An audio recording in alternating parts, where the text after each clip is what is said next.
everyone. Welcome to another edition of podcast, if you will, of Healthcare's Missing Link, a podcast where we help you uncover those things that are stealing your best health. I'm your host, Dr. Mark Sherwood, and today we're going to really talk about something that affects our health every day, the lack of good news. We need to really understand that the perpetual bombardment of negativity can affect us. So we like to take a little time out and give you a little bit of good news stories. Today's stories are stories of inspiration, motivation, and some incredible endurance and perseverance. I can't believe the stories I'm getting ready to talk to you about. Now, these are interesting because if you really understand these guys, the first one, he's a guy, his name is Andy Wilmot, if you will. And now he's an interesting dude because he's 76 years young. And I think that's amazing. But he recently completed his 800th marathon. At the age of 76, Andy completed this marathon, which was number 800, meaning he is now, get this, run almost around the entire circumference of the earth. I mean, how do you do that? On August 11th of 2020, the runner finished his 800th marathon with a strong time of 4 hours and 53 minutes, having completed number 799 just the day before in 5 hours and 2 minutes. Now, after his journey began back in 1988 when he ran his first, the London Marathon, for the first time and fell in love with the challenge of the sport. He reports that he's still going strong and clearly averaging more than 30 marathons a year. Now, that's like incredible. That's like more than one every couple of weeks. He states that this, as a general rule, he tries and runs 5 times a week. People say he's nuts, of course, and perhaps he probably very well might be, but he thinks all marathon runners have that same mentality. They all like the challenge and they see the same faces at every event they go to. He says, and this is a powerful quote, but you have to keep going. And if you're not strong, you'll end up dropping out. Sometimes it's very difficult, but you have to carry on. Now, that's an advice for all of us. You have to carry on in times of difficulty. He used to run a few of those ultra events that would be longer than the marathon distance, but he doesn't do that anymore. He ran that famous London to Brighton race a couple of times when it was staged on the roads. And believe it or not, that was 55 miles. And a marathon, as you remember, is just over 26. The furthest he's covered was actually at a walking event. It was called the Centurions Ultra Race Walk at Newmarket. That's on Raleigh Mile Racecourse. And you had to complete 100 miles in 24 hours. And of course, that was walking or running or however you had to do it. He actually did fail a few times at that event, but he finally managed to do it in 23 hours and 33 minutes. It's funny, when he finished, he said, well, you got 24 hours to do it, so I might as well use up most of the allotted time. So dad of two, Andy, 76, he's from Halstead, Essex, England. He says this. He said, I'm proud, of course, but it's just another number, really. Someone once told me I'd never reach 800 marathons. And I remember thinking I will, even if it kills me. Well, he's a long way from dead yet. 800 is an amazing thing. While most people would be happy with 800, he's already planning on the next milestone. Get this. He wants to complete 900 marathons. Man, the guy's always up for a challenge. And it's understanding that he is quite the human being. He states, I guess I like the minimum physical test. I enjoy endurance running while shorter runs are still fun, but they're over too soon. When I do a marathon, he states, I relish those last few miles. I think this is what I'm here for. I'm going to repeat that one more time. This is what I'm here for. Very important. Andy received a certificate of achievement for successfully completing 800 marathons, and why wouldn't he? And who knows when and where, or what time, or what part of the earth Andy will notch his 900th marathon, but I think it would take a brave soul to bet against him from reaching that target at this point. And I think the lesson of Andy, before we go on to the next one, is really this. It's a lesson of perseverance. When the going gets tough, you get going. People usually can't complete a marathon, but life is a marathon. And if life is looked at as a marathon, perhaps we need to take a lesson from Andy Wilmot and complete it like that and thrive in the moment. And remember that maybe when the going gets tough, that, my friends, is what we're here for. We're here to exhibit toughness in tough times. Remember, you weren't made to fall down. Tough times don't last, but tough people do. I hope you remember that as we talk about this next one. These skaters, they decided to do something unique during the pandemic, which has been really interesting. They decided to skate from Boston to Michigan. Now, that's a few miles away, as you could guess. Some of you might need to look that up on a map, but trust me, that's not a short distance. So these two guys decided to do this over the course of 10 days, and they were actually collegiate hockey players from the University of Massachusetts in Boston.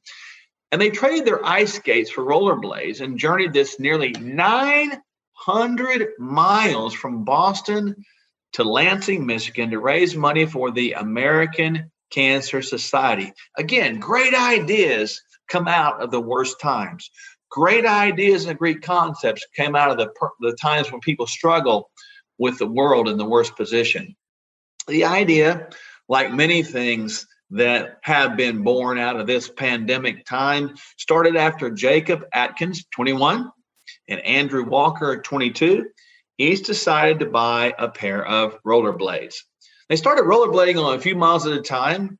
One day, Walker asked Atkins how much money it would take to go all the way to Los Angeles. The idea eventually bloomed into the plan to rollerblade to Walker's home in Mason, Michigan. So Atkins and Walker dubbed themselves Men in Blades.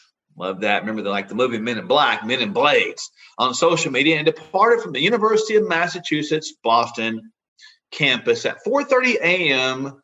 on July the 13th, 2020. Walker said the journey became very difficult rather quickly. There were plenty of times where one of us would completely lose vision and would have to grab the other's shirt for guidance. I want you to think about that for a moment. Sometimes we all lose vision.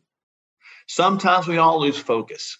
Sometimes we all want to veer off course. But Walker and Atkins decided to help each other. They decided to, instead of lend a hand, lend a shirt.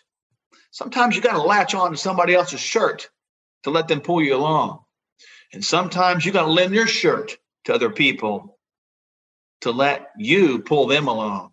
This is the process of helping one another when the going gets tough. And I think these two young men exhibited that in an extraordinary way.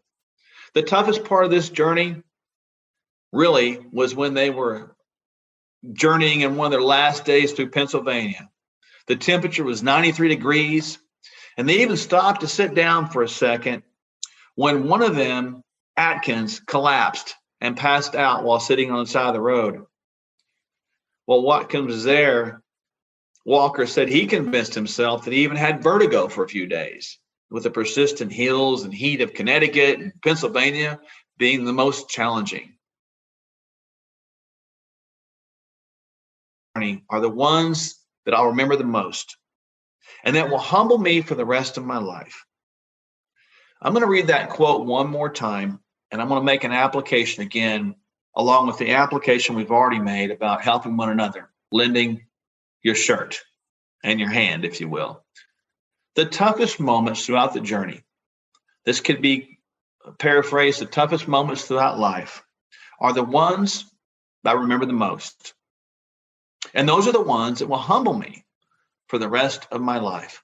Powerful, powerful quote. Of course, the team had a good support team around them that were following them in an RV, giving them water and ice to their face and bodies to help them out, cool down, and recover. Even after Atkins passed out, he was able to get back to his feet. And he held, and Walker, the other guy, held him under his arm while Atkins closed his eyes and skated forward to their next destination. Sometimes you got to pick somebody up. Sometimes you got to hold them. Sometimes they can't see. And sometimes, friend, if you're the one being picked up, you got to just close your eyes and trust, because the person that's got you is the one that's going to guide you. The two started this fundraiser, if you will, on GoFundMe on behalf of the American Cancer Society.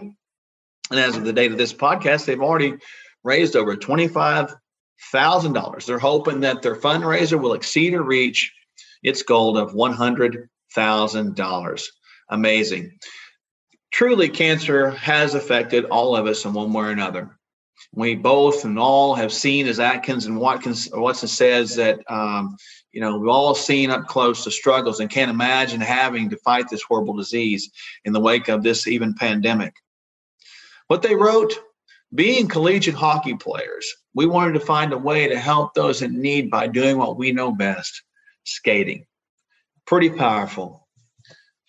Atkins goes on to state, I think that because of this journey, I know that I'm able to reach any feasible goal that I set my mind to. This trip elevated my perseverance as well as my determination. And I learned the most about myself during this 10-day span. I think the key thing here to understand, ladies and gentlemen, is that when the going gets tough, we learn the most when we're going through the most struggling time. Sometimes we don't like to really understand or don't like to go through these tough times, but tough times were made for us. Nobody promised life would be easy. Nobody promised life would be simple. Nobody promised it would be without difficulties. Friend, you're going to have difficulties. And when you have difficulties, maybe you can go back and listen to these two stories. One, a 76-year-old marathoner who's completed 800, going for 900. Wow, amazing. Or two young men that had a vision to go on a 10-day journey from Massachusetts to Michigan to raise money for other people. And the messages are clear in both of these. In one, the self-determination, the self-will to drive and press on. The addiction to completion. I hope you got that. The addiction to completion. Be addicted to complete the races. And the second one, two young men that decided to do something that seemed unbelievable, that seemed impossible. Willing to help each other, even when they couldn't see directions, even when they didn't want to go on. One would pick up the other one. They would lend their shirt so the person could hang on and just skate. When they couldn't see, they depended on the other person to guide them. Perhaps you've been in both of those situations before. Perhaps both of those situations were created for you to realize what's inside you, to realize what's around you, to create a memorable occasion for you, to bring humility and humbleness the rest of your life. Friends, let's live this life like these two stories. Failing to stop, failing to give up, failing to quit. You see, quitting can become habitual, but we can't allow that. Quitting must never become habitual. Quitting must become non-negotiable. You were made for winning. You were made to hear good news, and you're made to be part of the creation of good news. I hope you've enjoyed this podcast, and I hope, as always, that you'll subscribe to find out who and what is coming up next. And don't let the things, the fear, the bad news, all this take away from your best health. I look forward to seeing you next time on Healthcare's Missing Link. Bye for now.